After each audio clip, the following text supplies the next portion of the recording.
Pernah nggak kalian ngerasa kalau perdamaian di Timur Tengah itu cuma mitos belaka? Baru aja dunia sedikit bernapas lega dengar rumor gencatan senjata, tiba-tiba semuanya buyar. Gencatan senjata batal, guys. Dan kali ini, eskalasinya bukan main-main. Kita ngeliat gimana Iran mulai pasang kuda-kuda buat sebuah perang panjang yang secara terbuka menargetkan dominasi Israel dan sekutu utamanya, Amerika Serikat. Bayangin, ketegangan yang udah dipupuk puluhan tahun sejak revolusi Iran 1979, sekarang kayak nemu pemicu paling sempurnanya. Ini bukan sekadar balas dendam biasa, tapi langkah strategis yang udah dikalkulasi matang-matang oleh elit militer di Teheran. Pertanyaannya, apa yang bikin diplomasi kali ini gagal total? Kenapa Amerika yang biasanya jadi polisi dunia kelihatan kewalahan nahan laju konflik ini? Yuk, kita bedah bareng-bareng di balik layar kegagalan diplomasi yang bisa ngubah peta kekuatan dunia selamanya. Buat paham kenapa Iran sengotot ini, kita harus mundur sedikit ke belakang. Sejarah itu nggak pernah bohong. Hubungan Iran sama Amerika Serikat dan Israel itu udah hancur sejak puluhan tahun lalu. Sejak dijatuhkannya rezim Shah yang didukung CIA, lalu berdirinya Republik Islam, Iran selalu memposisikan diri sebagai poros perlawanan atau axis of resistance.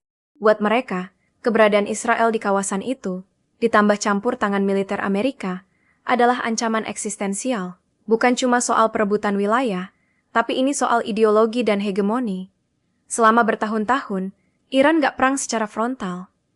Mereka main pintar pakai strategi proxy war, ngedanai dan ngelatih kelompok-kelompok bersenjata di Lebanon, Yaman, sampai Irak.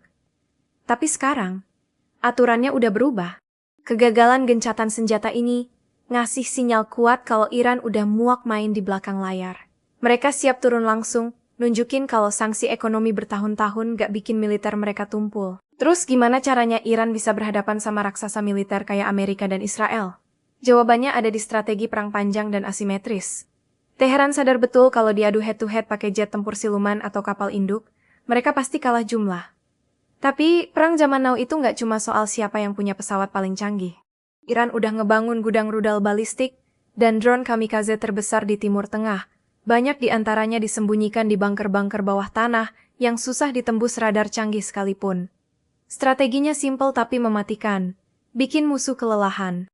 Dengan nembakin ratusan drone murah sama rudal presisi secara terus-menerus, mereka maksa sistem pertahanan udara Israel kayak Iron Dome buat bakar jutaan dolar setiap harinya.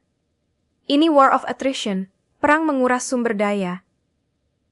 Amerika pun dibikin pusing karena harus terus-terusan ngirim suplai senjata, sementara ekonomi dalam negeri mereka sendiri lagi nggak baik-baik aja. Kalian mungkin nanya, kenapa sih diplomasi selalu gagal? Kenapa nggak duduk bareng aja? Realitanya nggak seindah itu, teman-teman. Dalam kasus ini, semua pihak ngerasa kalau ngalah berarti ngasih celah buat dihancurkan. Amerika Serikat di bawah tekanan domestik dan lobby kuat buat terus dukung Israel. Sementara Israel ngerasa kalau keamanan nasional mereka nggak bisa ditawar-tawar lagi. Di sisi lain, Iran ngerasa kalau setiap kali mereka nurut sama perjanjian internasional, mereka tetap aja dikhianati dan disangsi.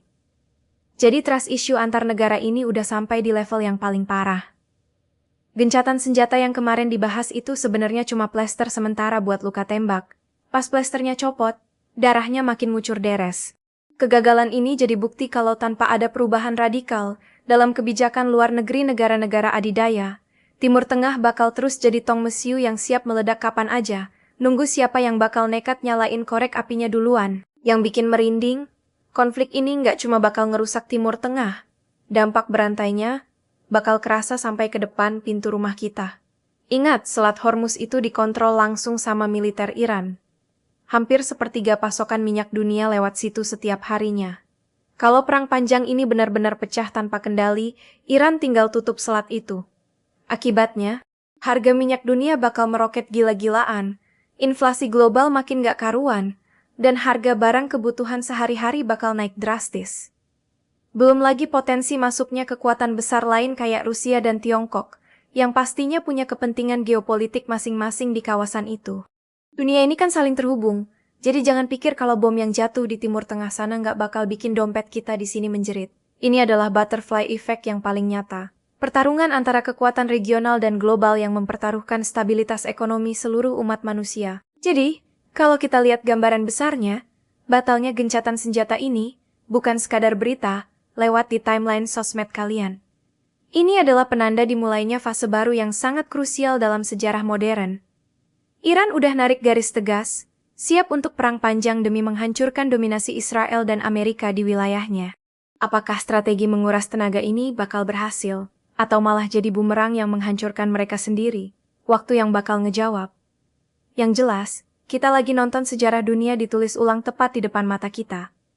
Ketegangan ini ngebuktiin kalau perdamaian itu mahal harganya, dan diplomasi tanpa rasa saling percaya itu omong kosong belaka. Nah, menurut kalian sendiri, siapa yang bakal menang kalau perang panjang ini benar-benar terjadi? Coba tulis pendapat kalian yang paling tajam di kolom komentar.